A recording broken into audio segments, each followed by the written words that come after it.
You're a gun. We're on. I think, yes, we are on. Welcome, everyone, to Monday night's pre-Christmas special show. Good to be back. We did promise that we would have another get-together, somewhere in the near future, and tonight's the night. So, is internet froze? Oh, no, is Tig's frozen? Oh, you were just ultra still. He was a statue. You know why? I thought we'd lost him straight off the bat. I was admiring the onesie you're wearing, Michaels. The hoodie, how good is it? Space Jam hoodie. Look at that. That is. It is cold out here in the garage. I thought I'd break it out tonight for the viewers. And cop a bit of heat at the same time, but no, it's all good. So welcome, gents. How have you both been? Excellent. Yeah, I'm not good. We've just been. I mean, like everybody, I think we're just sort of just trying to punch through to Christmas and get on the other side of it, have a breather. Everyone is just knackered at the moment. So, but like I said, a couple of things have obviously happened at Clubland, and we've got a little bit to talk about, and it's fantastic to be able to connect with people again and give them something good to talk about and listen to. Yeah, you laugh. Absolutely. Julian, Mad Monday here. Always with an hoodie, Mad Monday. Tiggs, how you going, mate? Work going well? Yeah, good. Yeah, work, getting back into the swing of it all. It's got, like, before working again, I have to admit I was probably feeling like CB was feeling just recently. So, but yeah, the work gave me the lift that I needed, and now I'm in the swing of it. But I tell you, I cannot wait till Christmas and take in a decent break. You know what I mean? And I really want to take the kids somewhere and all that sort of stuff. So, yeah, it's been a weird fucking long year. So you both got scheduled time off then over Christmas? Yeah, I got 2 weeks. I'll take the 2 weeks off. Much deserved, much needed, I would say. What about you, CB? Going to the health bath, the mud bath? I'm just going to say this, right? Yeah. Thanks for noticing I've been working out. But, look, I got you that present you wanted, Tiggs. So you couldn't believe it. I was able to get you a signed photo of Matt Stevic. And I've got it framed. Really?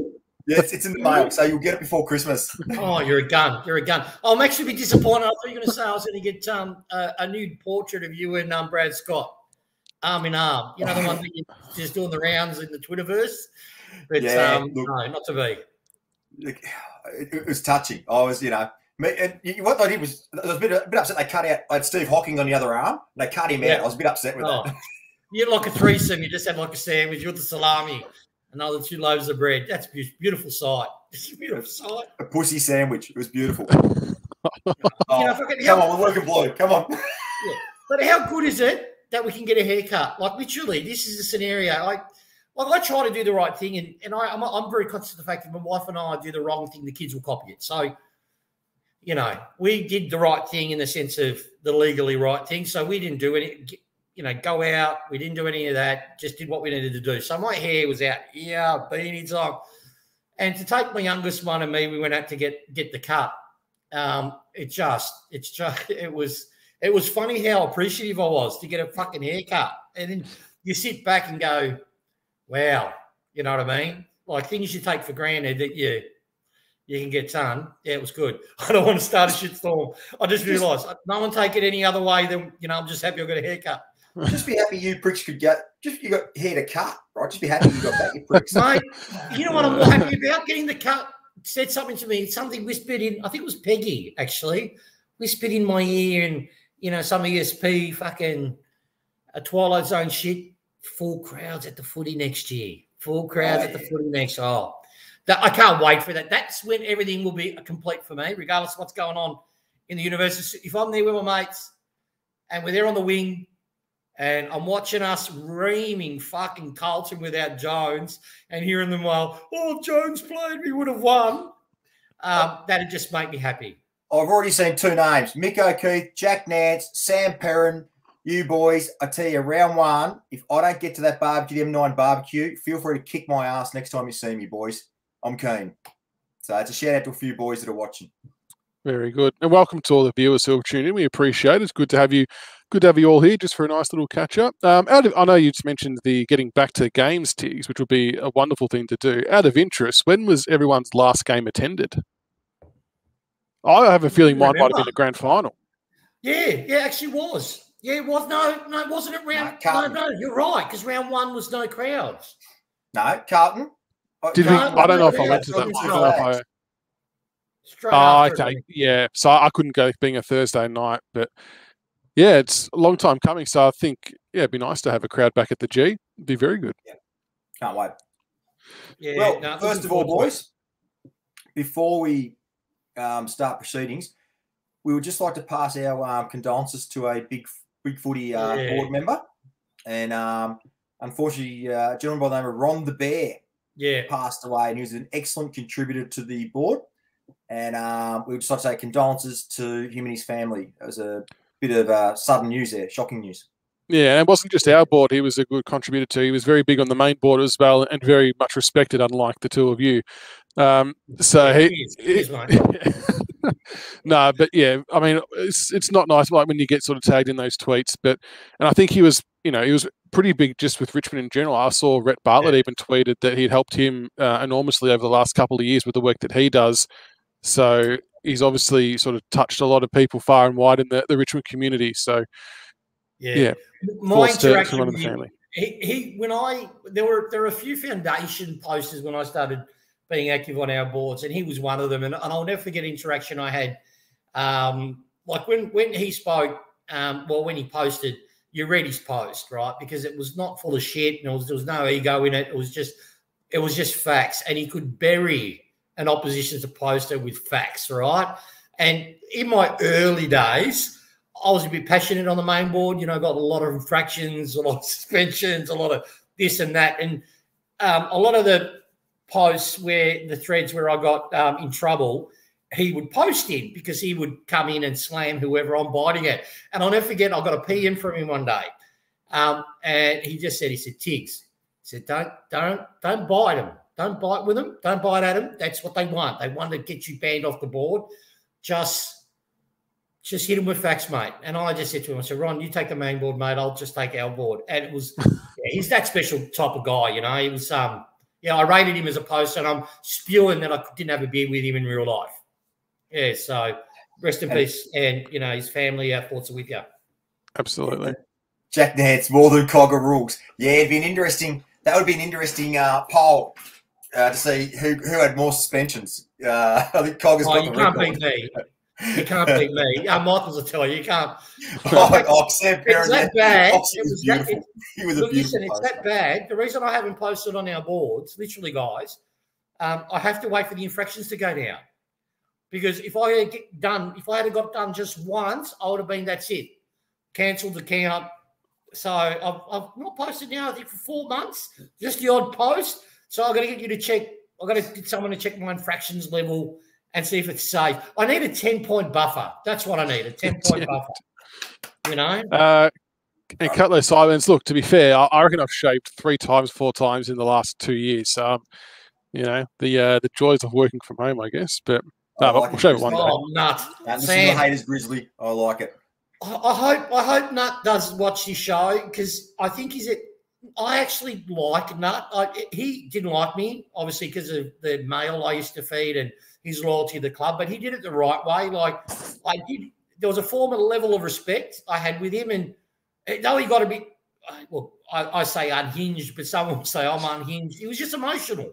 But I never had any ill will to Nut. And I believe he thinks I'm the reason why he couldn't post on the Richmond board. It's not true. I'll tell you, I didn't. He didn't just piss me off. But I wish Nut can come back onto our boards. He's the type of character that you need. He's different from, no disrespect, Mopsy, but he's different from always just let's fist the club. He would try to be as balanced, but he had a lot of passion in how he posted. So if you're listening, Nut, you might think I'm a dick, but I think you're all right. Well, boys, enough of the board love. Let's get into this. Let's get into some more sexy stuff straight away. Well, the Audi's not sexy enough.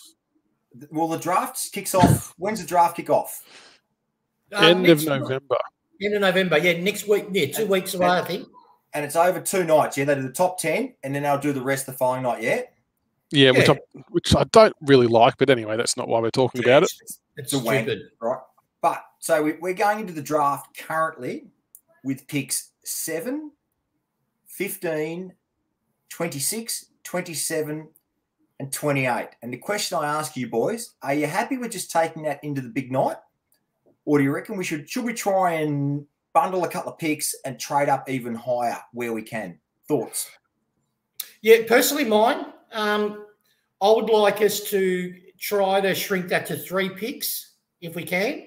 So bundle up 2 to try to get them higher. So our 2 bottom enders to try to get in another one in the teens if we possibly can.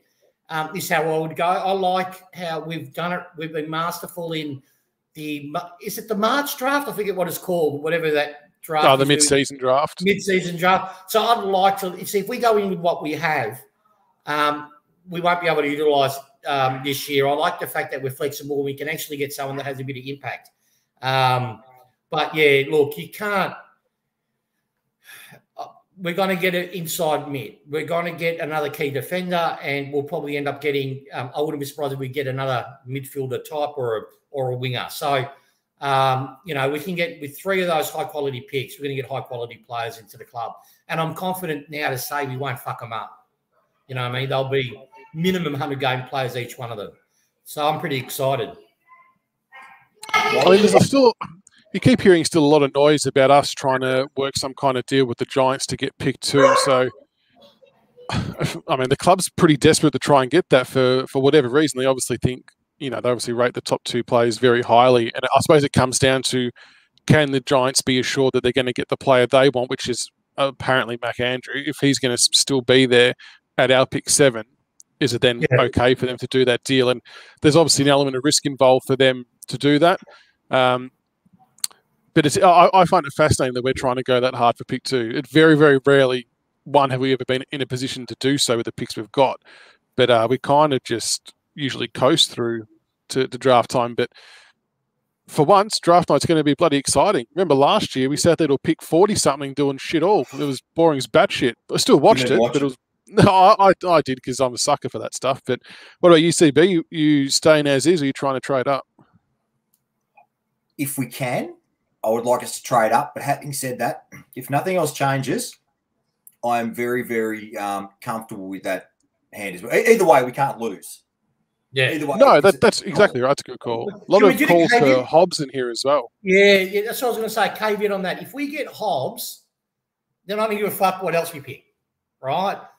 He, for me, is he will fit our system to a T. He can get the inside ball. He can burst for impacts. His disposal's not, I wouldn't say elite, but it's not bad. But he's a 200-plus game workhorse midfielder of quality.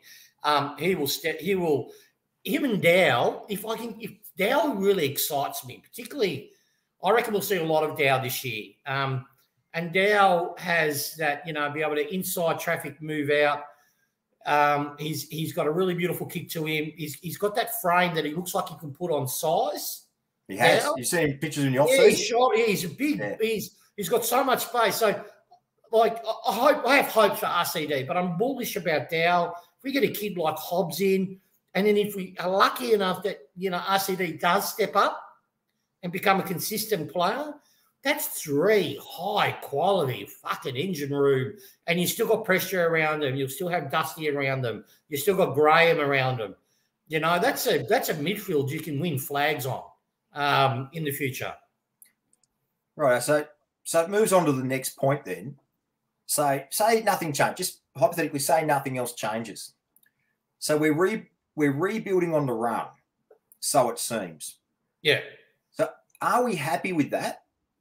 Or are there still people, do you still feel that we could have gone down the Lions, Cats, Hawks model? They're the, since 2000, they're the 3 dynasties before ours. And so should we have gone down maybe the Lions, Cats and Hawks model and topped up? Or can you see what we're doing right now working better than topping up? Can I answer that if you don't mind, Michaels? Yeah, go for it. I'm loving the way that we're going. See, the Cats do what they do is because they've been doing it for so long, they don't have that youth, the youth line. So when their old guys really fucking start to fall off a cliff, they get more old guys to top them up. With us, people underestimate the damage, the injuries caused us this year. Our core team, our full 22, can still win flags. They're still young enough. They're still strong enough, high enough quality across the ground.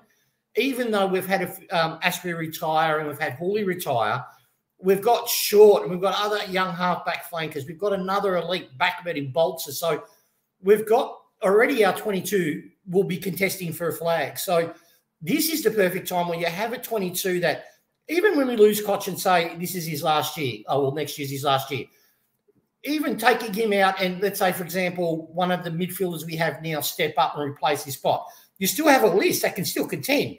So this is the perfect time to inject good quality youth if you can. That's why it's so rare to be in the position that we are, that we're still contending with relatively a young list. I think the average age of our list is 25.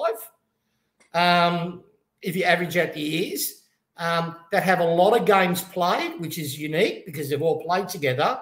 And yeah, that young youth can be developed properly, surrounded with quality and forced to earn their way in. That's why I love when Benny Gale said about CCJ going to North. Yeah, we don't gift games. It is what it is. We just don't gift them.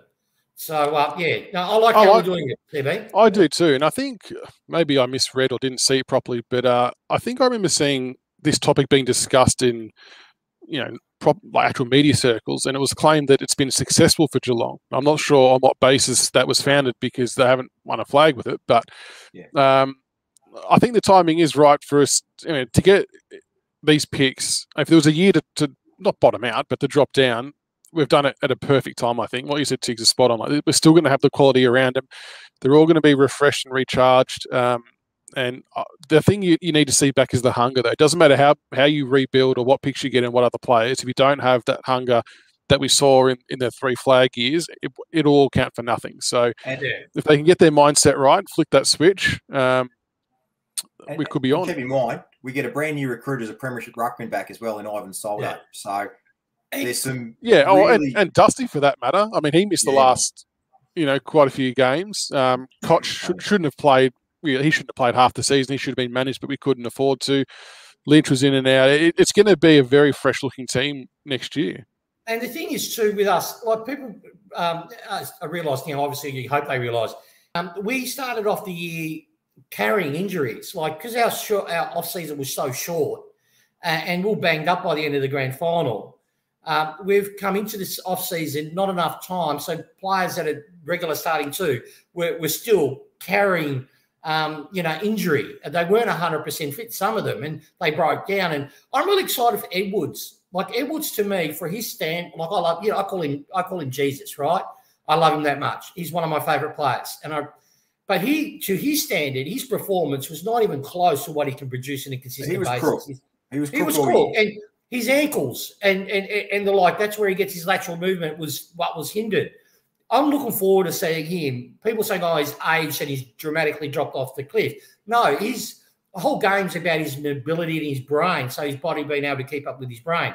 Now he's going to come into this year injury-free without any things he has to run through. And, mate, I'm so excited. And him and Soldo and seeing Shai Bolton, another preseason, a full preseason under his belt. RCD, finally a full preseason of gut running, fucking demand his spot. I'm excited to be a Tiger.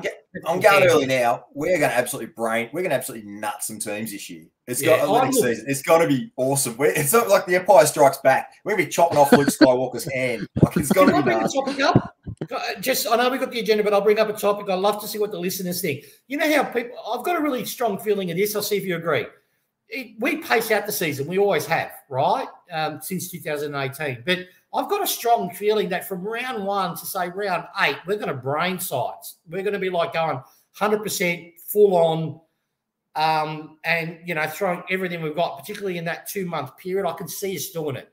And then, obviously, we might plateau out in the middle of the year and then bounce back up. But that's how I see the year forming. Instead of starting slow, getting some wins and then, having a little bit of a holding pattern and then braining sides. What does everyone else think? Do you reckon we're going to hit the season hard and early? What do you reckon? Yeah, interesting. Wouldn't mind seeing them. You don't want them to burn out. If they can do it in a strategic sense that it doesn't hurt us in the back end of the year, wouldn't be a bad thing to come out all guns blazing, send a bit of a message out to the comp, perhaps. You would like to think they'll be pretty pissed off with how the year ended, and for a wide range of reasons. I think someone posted here before about our pre-season started in Jan last year just because of how the season's panned out. So, I think they're going to come back breathing fire. And a few people have put some comments in here about Teague and what impact do we think Teague will have? We're rebuilding on the run, but what impact will he have from a coaching perspective, do you think? Two great recruits we've picked this off. So sorry, CB, but I'm so excited, mate. I'm so excited. The biggest recruit for me is Tarrant. People undersell what he's going to do for us, right? That's not disrespecting Asprey, but this Tarrant, he is a smart defender, and I'm just excited the leadership he's going to take off Grimes, in the sense give Grimes a little bit of a refresher, which he needs it. Help develop, round out Vlosten. But, he's going to be a pillar for us for the 2 years. I reckon he'll play for 3 or 4 just quietly. The second biggest recruit for me is Teague. This is a coach that's never won a game against us, right? That's what I'm going to deal with my Colton, mate. We're talking about it today, so that's what's fresh in mind. Never won a game against us, but he has, and in Adelaide, he was brilliant. And even Colton, even though they're shit, when they get it their way, they're dangerous, right? That forward movement, how to get the ball transitioning from back to forwards is elite. So if we work into his strength and say, all right, you're really good at forward patterns, forward movement, that's what we're going to use you for. That's what your whole role is. I reckon, and with our natural defensive, because we can defend, as the added layer to that, it's going to make us a really dangerous side, I reckon. It's going to make us predictable but deadly, if that's sort of how we think. People are going to know we're going to go for goal. But we have the ability to defend the turnover, and it's going to be great to see. I reckon it's a huge coup for us. Agree. All right. Jack Riewoldt and now Brendan Gale have both been very vocal against the stand rule. They both come out and said it just didn't have the desired effect, and it was pretty much just a piece of shit. Do you agree or disagree, CB? I know that's semi-rhetorical, but I'll ask. I'm so happy that a couple of senior people, a senior player and a senior administrator, called this crap rule out for what it is. Seriously. I've watched a couple of games before the stand rule come in, and it is so much better to watch. This over-umpired crap that we're subjected to, and we're subjected to it, and the AFL will not scrap this rule because they just will not admit defeat on anything. But they should admit defeat on this and the nominating a ruck rule. That's the other one that gets my gears grinding. But in this case here, I was just happy to see a senior administrator, senior player call it out for the garbage that it is. And it offers nothing to the game. And even they said scoring had decreased. They actually said what everybody else knows, but what the AFL refuses to acknowledge. It solved nothing. Yeah, agree. It goes against the spirit of football. Spirit of football is an aggressive sport. That's why we don't wear pads. It's free-flowing.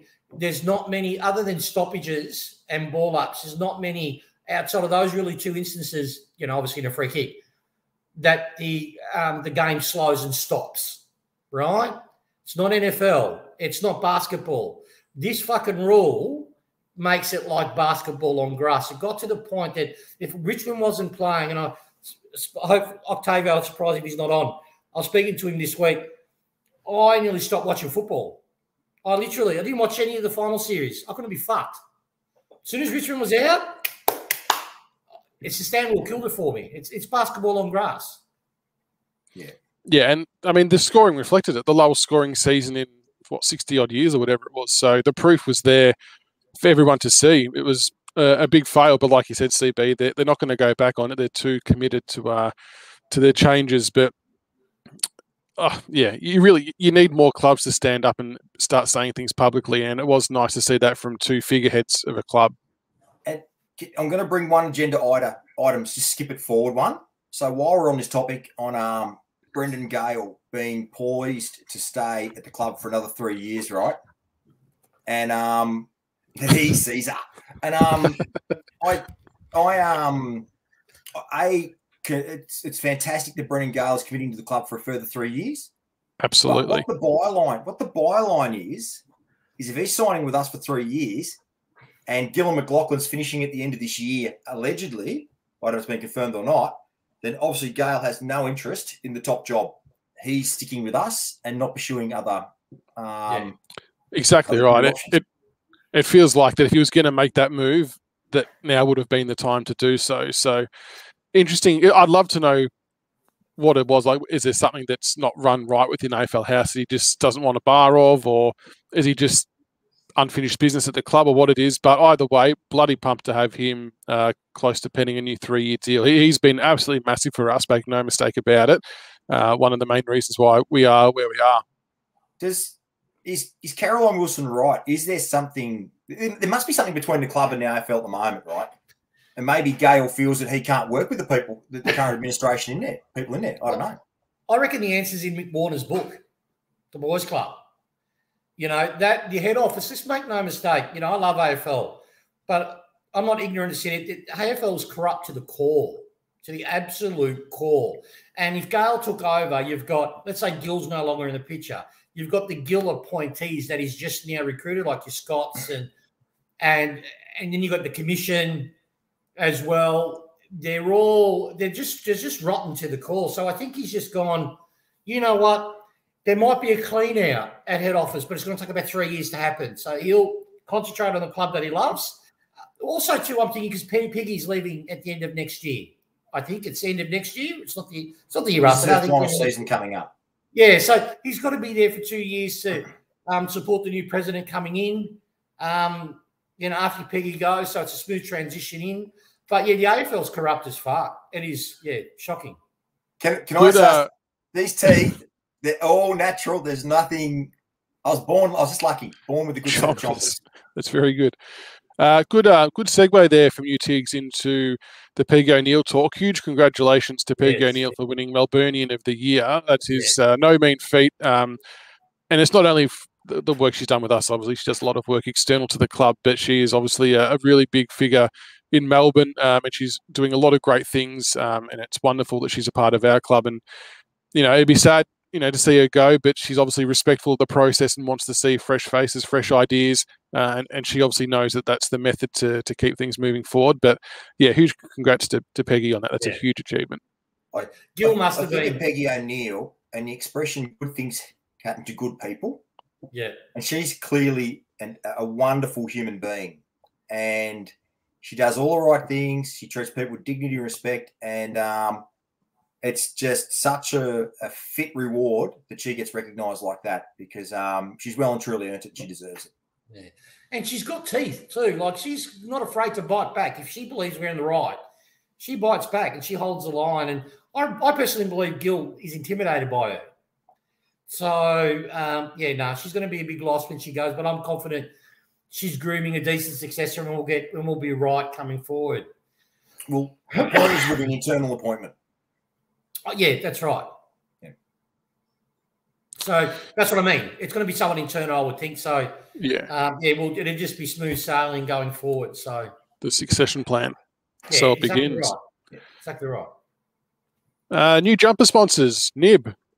CB, what are your thoughts there? Now, I know there's a lot of contentious issues surrounding the colour of the jumper, the yellow, the black when it was with. Thank God, Droopy's not on the board, mate. I know. Yeah. But thoughts on Nib coming on board? I think we might as well combine the two, Nib and Latitude. Latitude, yeah. Yeah, as the new job partner. I think in today's current environment, it just shows you how strong the Richmond brand is, that we can lose a sponsor of 11 years and be able to get 2 step-ups and keep that valuable income coming in and revenue coming into the club at a time when it's never been more required for club operations, etc. So welcome, Nib, welcome, Latitude, and thank you so much, because every dollar helps. And what's good with those two coming on board too, President in their mind is going, you know what, there's crowds next year. So we're going to get 100,000 faces, eyeballs, seeing our branding. So, yeah, a club like ours, if you give any sponsor that opportunity, they'll jump at it. So, no, it's great. And I love the quality of sponsors we take. We don't take, like Kangaroos and other clubs, they'll take anyone. We take good quality, large organisations that their codes marry ours, their values marry ours. So, yeah, pretty happy with it. And make no mistake, there'd be companies lining up to get a piece of it. Don't worry about that. Yeah, so, yeah. we started at 8:30, Damien. We put on the socials. I did put it up there last minute. I must admit, I'll try and be better planned next time to get some more advertising out there. This next one, CB, that you put in the agenda, I don't know a lot about, but I feel the need to Google this, and someone maybe can point me in the right direction. Or I'll read it as you've written it. Dion Prestia, the blonde hair, yeah, or yeah, nah. Now, what's happened here? Is he bleached blonde or something? Someone has sprinkled a little bit of Parmesan on top of the meatball. So he's actually got a nice blonde crop on top. It was in a picture. There's a pre-season picture on the club website. So Dion's been doing some early work with K-Matt, Thompson Dow, and a couple of other, Jack Ross, and might have been Cumberland, I think, or someone. They were all looking really good.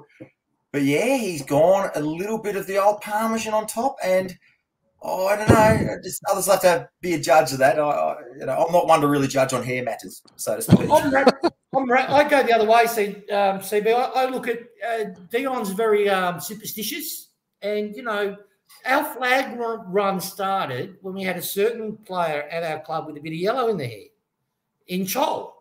Right, so I reckon he's realised Chol's now gone. We've got to keep it going. So let's put a little bit of yellow in the hair and keep the team there. You can't mention Chol anymore. The Richmond Journey is on the verge of changing the board name to the Gold Coast Journey or the Chol Journey. Right? There's a lot of emotion around Mabby still. Just giving context, mate. Context. But no, good on him. I'm going to have to look up that bit of footage. That's I like that. The Parmesan on top. That's very good, CP. You've obviously deliberately thought of that joke before writing that in there so you could run that. That's very clever. I'm just saying, I'm doing my pre-season early on my shit jokes for the next season, right? So I'm just putting a few out there. No, I like that. That could get some traction. If he keeps it, that could get a real workout, especially during a live call. I reckon that'd go down really well. You watch BT try and claim it. Shit, yeah. Dickheads, remember this, bookmark this day, eh? Matt Parker signed on for another year. I'm bloody stoked about that. I know Kano, who's in here listening, is a friend of Matty, so I've spoken to him about it already, but very pumped that he has signed on. I thought he showed quite a lot for us. I know, it was probably split the verdict on him, but he goes 100 mile an hour, runs like the winds. Yeah, he could have kicked a few more goals, but I think for what we need and the positions he can play, I think he feels a good need for us. Let's be truthful. Like, I was the number one. I was a defender of this since the day dot, because for me, and there's a certain person with beautiful skin that, sort of didn't rate him too much, but we won't mention his name. Look, I was stoked he's re-signed, and I'll explain the reason why. Yes, you just cover your head in shame there, CB. I'm a fan of him. I like him.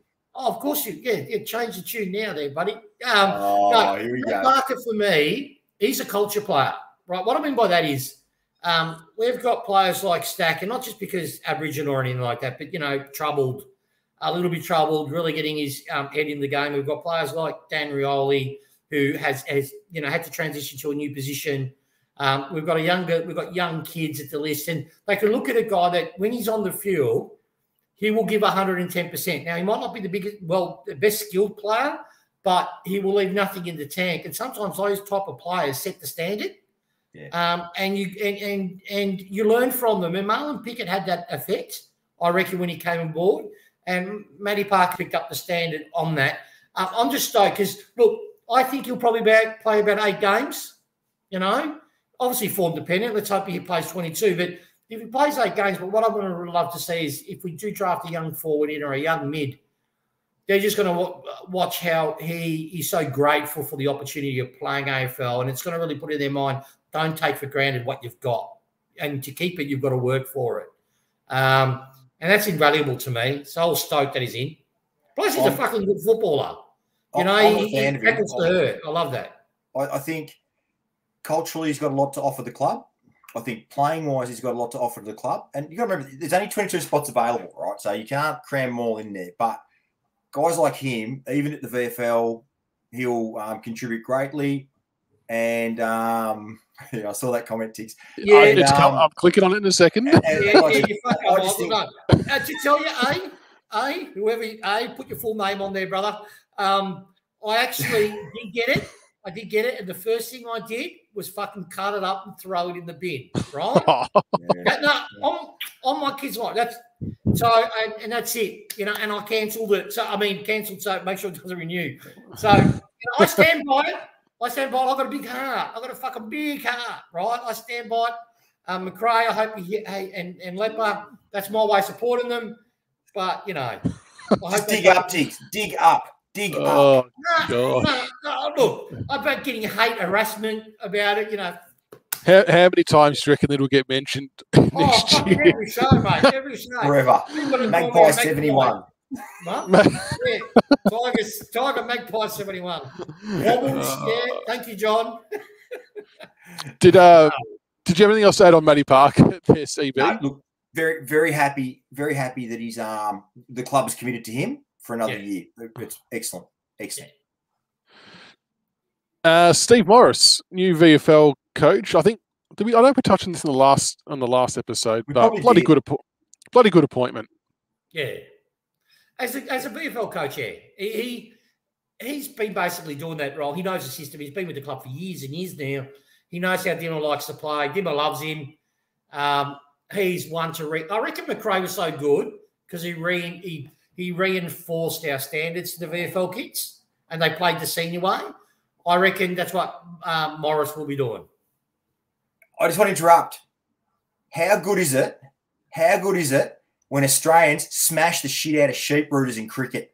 I just want to put that out there. Damien Zoot, Mitch Marsh, that big potato. He's come out of nowhere and absolutely walloped them. We are the world champions. Bad luck, sheep rooters. You have to wait another 3 or 4 years now. We own you. We own New Zealand in cricket. We own you. Yeah. Back on topic. Stevie Morris. Great appointment. No, I really like him. I think he will get the best out of the players, especially the younger players. The older guys obviously know what they're doing. But yeah, I think he's a very good appointment. I have a question. Did his dad coach our reserves as well? I think he did, yeah. I reckon he did. So that could be the first father-son combo that's coached the Richmond VFL team. Okay. Rick Bartlett should get onto that one. Yeah, I'm sure someone out there will know the answer to that for us. What's up next there, CB? You can run the next one. Okay. So please, people from the audience who are watching the show, we want your pre-season Bolter nominations. So what we want to see is who do you reckon is going to absolutely train the house down and be cherry ripe by the start of the season? Good analogy, Jack. So put your nominations in. Pre-season Bolters. Who we got? I can guarantee you my one. I'll let the audience go first, but my one, no one will say his name. Guarantee you. Oh, my pre-season Bolter will be Thompson Dow. Oh, Mito's jumped on your bandwagon there, CB. That's a good call. Mito, I'm with you, brother. What are you basing it off? Yeah. What's your basis of that, CB? I just think he's in it. It's really him and RCD, I reckon, are going for the same spot almost. And I just think Dow's probably got a couple more tricks in his book. I just like what he brings, like what Tig said earlier. Thompson Dow, I like what he brings to the table. And I think he's going to have a very, very big pre-season and put his name up there. Mine, if I can, no one said it yet. I actually think Daniel Rioli will have his best year next year. No, someone did. John did. Where's He's with John? you. There you go. I popped it up there. He's with you, Dan Rioli. Oh, wait, do you mean Daniel? Oh, it's on the screen. Oh, good on you, John. Yeah, great mind, Sick. I didn't see his thing. Yeah, great mind. I reckon he's in a new position now. He showed really promising form in that position the longer he was in it. He's got a full pre-season to learn off, the best. And I reckon he will, for me, it'd be Rioli and Stack will probably be tied. But I reckon both of those kids will have their, career-defining seasons. That's a good one. Pre-season Boulder, Dustin Martin's kid. I'm on the Stack bandwagon as well. I thought we saw some really good glimpses of him in the last few games of the year. Obviously, he had the issue over in WA, and the club's gotten right behind him, and I feel like he started to pay back that faith. So I'm hoping this off-season he's gotten head down, bum up, and is working his ass off to come back ready to go for pre-season day one. Because if he can get himself right and play to his best of his ability, I still don't know if we're better playing him forward or back, but all I do know is we're better with him in the side. I was just about to tack that question on with a question without notice. People and in the audience as well, Sydney Stack, forward or back next year? I'm a vote for the forward box. Look, You're going forward? Yeah, he's an intelligent footballer, so I saw why we put him in the back. You know what's funny? I like him forward. Depending on who we recruit in the draft, if we don't go for a small or an elite small, I'd put him in the forward line. But you know what? I'd probably put him midfield forward. Midfield forward. That's what I would do. I think the back line with the full, list of players available is fairly set because Mansell can play a good role down there. Obviously, Rioli down there. You're going to take Mansell out of the back line. No, sorry. No, that's what I mean. Like him playing down there, like he helps settle it.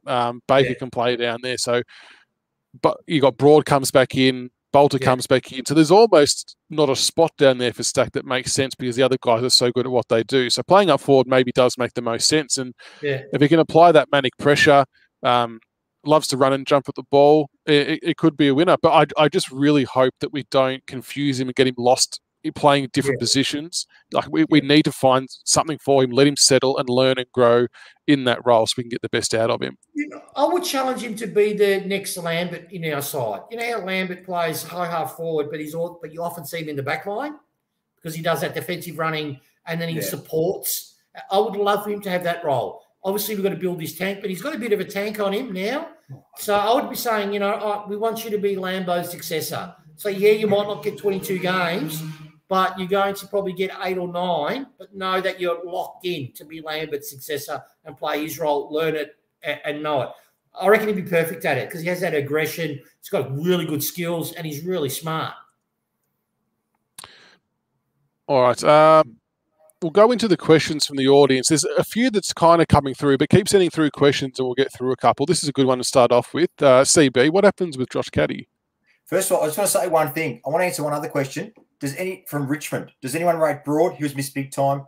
Yes, because Nathan Broad is my boy. Yeah. We love Broady. So this is a show that loves Broady. So we claimed him at Camden. We're right on top of them. We love those two. So what was Josh Caddy, where does he fit at the club or in the seniors, or what's going on there?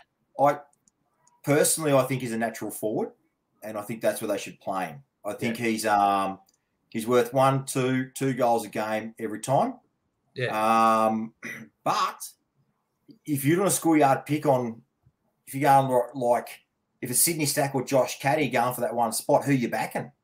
And I'd have to say, unfortunately, I love Josh Caddy. I would probably go with Stack before him at this point in time. But he's too slow on a wing.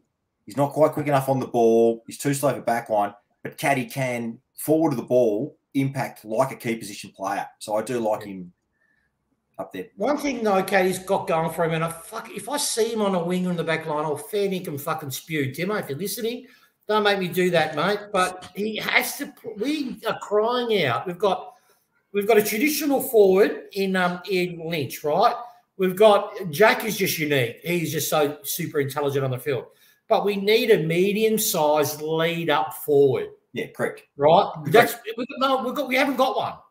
Right. So he could do that. He won't be competing with Stack, in my opinion. Right.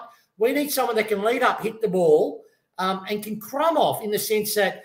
If Jack's moved too high up on the ground and is kicking in and Tom's covered, we've got a dangerous outlet option, which is Caddy can mark the fucking peel. Kick the ball to him, and they've got to play him. Their problem is his defensive efforts, I reckon, that he can't keep up with the backs that will run off him.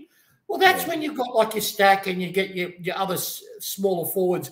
They can cover the defenders as they push out. But anchor him deep, have him as a medium lead-up forward. Don't know why we don't do it. Yeah. All right. Next question. I'll go Tiggs. I'll alternate. From Kano. Does our first pick come straight into our best 22?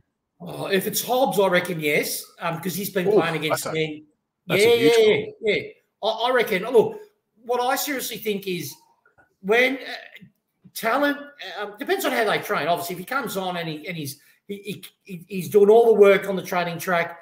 And he's just immediately a 22 player. Yeah, then bring him in. just because of his age. We shouldn't be focusing on people's age if they come in or not, right? That's why I'm bullish about Caddy, because he's older, but if you deserve a spot, you deserve a spot. Yes, I'll have him straight in, but and people might say, well, RCD didn't go straight in here, but they're not like for like. If RCD wasn't mature enough in the body yet, you have to get a lot of development in him to bring him in. Bring him in. But if we choose a lighter player or key position player, then that person's going to need time to develop. CB, what happens if Soldo or Nank, or God forbid, both break down? We are effed. Yep. Look, it depends how. It would depend how Samson Ryan comes on, mate. That's pretty much. And having said that, now that mate Colina, Mate, whatever he is, no, not Mate. Big dude is about 4,000 centimeters tall. Yeah. Is he playing? Has he got another season of basketball, or is he coming back playing next season? VFL? He can't start training until I think March of next year. Yeah, I think that's right. Yeah, look, you'll find all of a sudden Nathan Broad might be our ruckman. Yeah, but look, in saying, Jack, in defence of the club, Jack, if you take two fucking ruckmen out of any team, they're fucked, right? Yeah.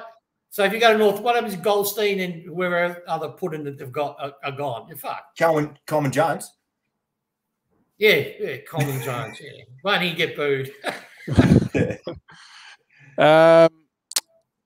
Tiggs, what if hypothetically we were to go after the GWS pick 2 or the Suns pick 3 for that matter, which is kind of what's been floated around? What are we having to put on the table, given that now at the moment the only thing we can offer up is picks? Yeah, look, I reckon we'd have to offer a future first rounder and really make it fun, because it's going to only happen in draft night, right? So we're going to have to make it really, really enticing. So I'd probably see our 220 picks and probably a first rounder of next year, and they give us their second round or something like that. That's the only way I can see us moving up that aggressively up higher in the draft. We need to keep 7 and 15. We just need to keep them. Yep. And if we can get number 2 or 3, but I doubt it will happen. I heard from a reliable guy today. I wouldn't be surprised if Hobbs is there at our pick. See, what's the unknown? We've got a lot of Vic kids that would normally have cemented spots in the top 10, that are top 10 quality footballers, but because they haven't played consistent football, they could be anywhere from 1 to 30. So in a way, I'm not upset having the picks we have, because we can grab a lot of the lower, the top 30 picks, the 20s and late 20s. We still can grab really good talent, and I believe we will. But I'd love to just get 3 elite juniors, which we can with the 3 picks we've got, if we can get number 3 or 2. This isn't so much of a question, but a statement that we'll agree with from Nathan. Yeah, sick of the debate on Brody. The only way he doesn't play is if he's injured. 6'4", quick, athletic, hard as nails that don't grow on trees. We 100% are right behind you there, Nathan. No argument. All the way. We love him. We love Brody here. You would argue that he would be one of the first 3 magnets put on the board each week, I reckon, when he's fit and available to play. And his best, and the best sign of him being a great player, clubman, he's a tip man. So, you always love a tip man. Tarrant the premiership ruckman for me, though. Jeez, that'd be risky, wouldn't it? Imagine doing that. I've got a question for you too. Marlon Pickett's ruck before. Oh, Pickett will do it. Yeah, Camden. Yeah, put anyone up there. Sure, go have a run. But can I ask, we really glossed over it. I love what the audience, what impact do you reckon Tarrant's going to have? Yeah, well, how do you think he'll go? The question I got for you guys is Dustin Martin has obviously been reported he's dropped a few kegs because he wasn't able to eat for 3 months, eat properly anyway. Now, there's a good chance he'll probably put that back on in a slow manner as per whatever the club make him do. But how do you think he's going to come back? I mean, from all reports, the club is saying he's on track to start pre-season round 1 and will play round 1. He'll be back as fit as a fiddle. You reckon should go through without a hiccup? It should be all right? This weight story is a non-story. He dropped 10 kegs, but the club's already said and even Dustin, by all accounts, has said he's not going back to his old playing weight. He's actually going to slim down a bit for more endurance. The guy's 30 now, so it's a non-story. The great man will be back. The GOAT will be back, and the rest of the competition should be shitting bricks. And if they're not, they're stupid, because the great man is returning. I love the fact that you had flogs in the media. Look, and this is no slag off for Petrarca. You know, he had a great season, but, you know, Melbourne didn't really have any injuries, right? So I just pictured Dusty in the hospital bed having a look at all the accolades Petrarca's getting and going, all right, I'll fucking smash you when I get back on the park. I'll show people. Yes, it's going to be great to have, you know, an angry Dusty, you know, playing injury-free with everyone around him injury-free. He doesn't have to carry the midfield because he's got no other support around him. It's going to be good to see. I'm looking forward to his season. I reckon this is a good follow-up question from Kat. Will Dusty play much more forward next year rather than midfield? And I think when you touch on the age sort of bracket there, CB, maybe it makes sense. And I think a lot of it will come down to how fit the rest of the midfield is. But I think by doing that, I was you. Sorry. Yeah. It was That's you. The 2 times you've done it. One was Dow and this one, you know. I'm here in the show as well. But I feel like if we can play him forward more, that it's probably going to naturally prolong his career. He's pretty durable. I mean, obviously this incident was a bit of a freak accident. Yeah. And he's dangerous. And if he's trimming down to become a bit more endurance, I know Luke Hodge did the same thing as he got older. He progressively dropped weight to keep himself fitter and fresher and not feel as lethargic on the field. And he played for a few more years as well. I will counter it with this. I think Dusty will play more midfield time than the last couple of years. And I counter that Trent Cotchin will play a little bit more time forward. Well, the way I see it is if Caddy's playing forward, he'll be midfield more. He used to alternate with Caddy. So if Caddy's forward, Dusty will play more mid and just go there for a rest. I reckon that won't change. Dusty's a generational player, but the reason he catches teams outside in the forward line is because he goes there when he wants to go there and it throws teams' defenders off. Yeah. That's why he's really successful at it outside of his own talent. So I can't see us just setting him in the forward line, 80%, 20% midfield. He's not Kmart Dusty. He's the real Dusty. The beauty of him is he just plays wherever the hell he wants to. Wherever he's needed, he just runs his own race. Yeah. From the Richmond Journey. We love the Richmond Journey, by the way. Shout out to all the crew there.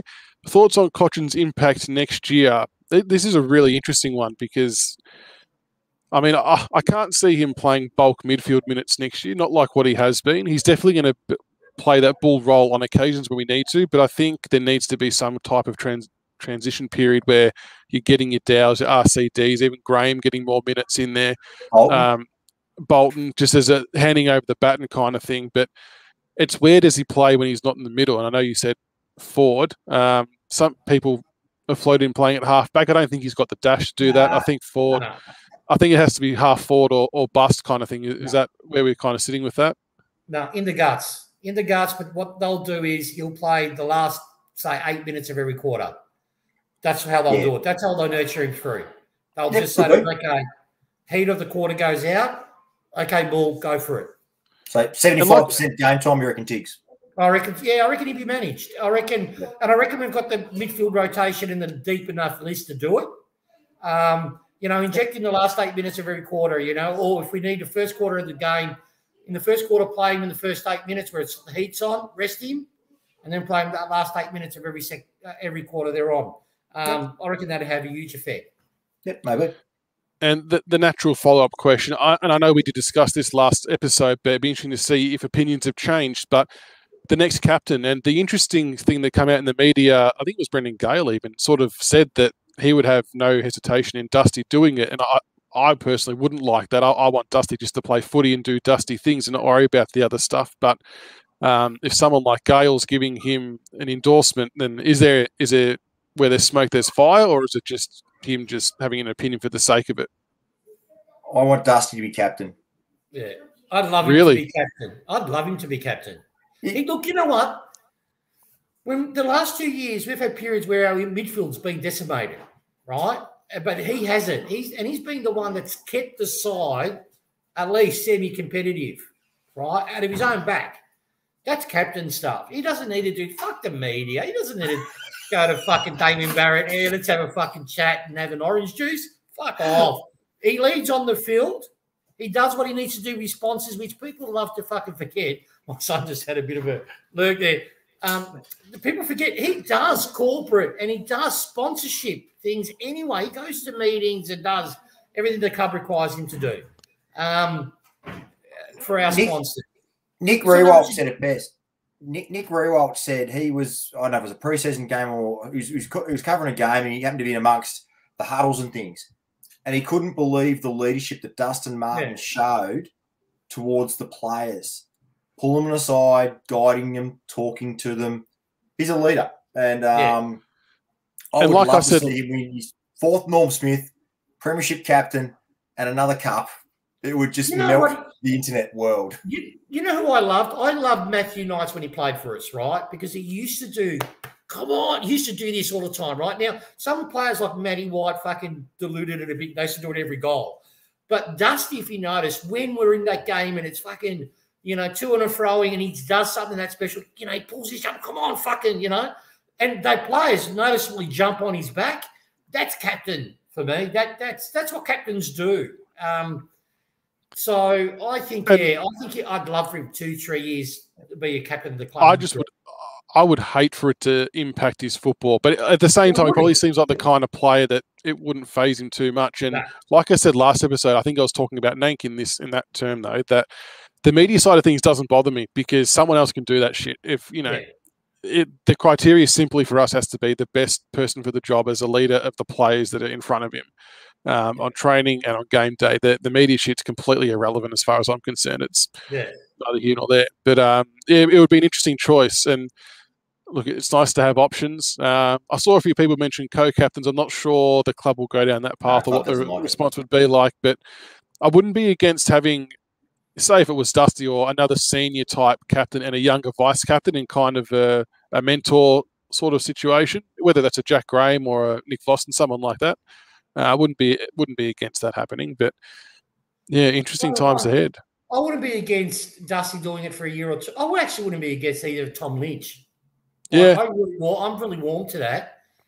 He's had a bit of apprenticeship being a captain at a franchise club. I could see him. Because he hits I couldn't handle 52 weeks of Kane Corns and Brian Taylor talking about Tom. It'd do my head in. Yeah, they do it anyway. I just fucking mute the pricks, Yeah. Karen Corns, fuck me. That's a good one. Shane Edwards would have to be in the mix, I imagine. Yeah. I mean, he took over a few games, Sydney, when we were down to not many. Compassionate reasons, Jack Rewalt, you have to mention his name. Look, I would have loved him being captain a couple of years ago. Outside of Richo, I really liked Jack because he was like a supporter playing the game. So I wouldn't mind seeing him, but he's too old now in the sense that you can see Jack is going to come off the cliff and the cliff's going to hit him pretty hard, in my opinion. So it'd just be doing it. I would love for Dusty. If Dusty doesn't get it, I would love it to go to numerous round players that we've said here. I'm warm, though. I have changed my position. Originally, I wouldn't mind giving it to a kid. That's what I was when we last did this. Now thinking about it, I would like a statesman to get it, like a Grimes or a Lambert or someone that's, can next 3 years and then bring someone up, guide them through it. I'd love to see Lambert as a vice captain. Yeah, I would. Someone like him would be exceptional. Yeah. Love Lambo. Before we wrap up, I've got a quiz question that was sent through from a listener from The Tail on Twitter. Thank you for sending this through to me. He's called it the Salt Mine Quiz. So which supporter base once told us that we only beat them because it rained? Oh, I know. I think I know this one. This was West Coast. Oh, okay. You're locking in West Coast? Yeah, well, West Coast, when we had the game when it rained at halftime, and then we came back and we beat them, and that was where Jake did, I'll lock them in, because I remember in the boards, all they fucking did was, if it hadn't rained, we would have beaten you blokes. I'll go Port. So I think it'll be West Coast. It's either got to be West Coast or Carlton. It's those two, because I remember 2 games where it was raining and the supporters went salty, foamy, all that sort of shit. All right, the answer is it's West Coast from round 22, 2019. That's the game. See, CB, you got to stop watching the cricket, mate, and concentrate on AFL. You would have got this right, son. Thank you for sending that through, The Tail. I'm going to hit you up and make sure you send through some more questions. We'll do a question each show. Do I win a prize? Oh. A signed Stevic photo. No, I want one of those. I want that onesie. What you wearing, mate? No, God, no. Fucking classic. Stand up for the camera. Stand up. Let us see. It's it's spacious. Oh, look at it. Yeah, it's good. Oh, look at that gorgeous. Goes over your knees. It's fucking great. Hello, ladies. It is hot in ladies. this. I'm sweating in it. It is really hot, but no, it's a worthy investment. But we should make a Tigercast one. Would people buy that? The Tigercast hoodie? I'm not sure. Woody would make one for us. Yeah, what happened to our beer holders and all this sort of stuff? I'm geared up, guys. Oh, I had the money, then I spent on beer. Yeah, no, we've got CB's face. We use him as the logo with the skin and fucking. There you go. Thank you, Louisa. Louisa. Louise is she's involved from WA. She runs the WA West the West Australian Supporters Group. So hello, Louisa, and all the Western Australians. Great to have you on board. Yeah. Would there be any interest? There we go. We'll just get to gauge the temperature of the room, because we have spoken about this offline. Would there be interest in Tigercast merch? Now, our initial thing we spoke about was just stubby holders, Julian. just for Hell no. Love the support, Julian. You're a gun. But yeah, so we might whip up something in the future. Who knows? But thanks for dropping by, everyone, and thanks to you two for taking time out of your nights to come and have a chat to the listeners. Very much appreciated. Can I ask, if we developed a range of leather pants, would people buy them? Oh, they have to have the yes. Yes, must be worn to all games. Yeah, and we could set up let's say at a section in the ground, we're all in our leather pants, with the bricks cut out. If we can somehow organise, a catch up at some point next year, we can leather pants required. Yes, that's right. All right. No, very good. Hope everyone's doing well. Hope we could just bring some form of entertainment for the last hour or so. Not sure if we'll do another one before the end of the year. We might not. We'll just see how it all pans out, just depending on times for everyone. And if there's any Richmond news to talk about, of course. But no, great to catch up with you all. Good to see all the listeners involved. Thank you very much again. And keep safe. Keep safe. Just, and all I want to say, people, because I've seen on the socials, we're all one people. There's not us versus them. We're all fucking one people. Let's just all take a chill pill and just embrace our humanity.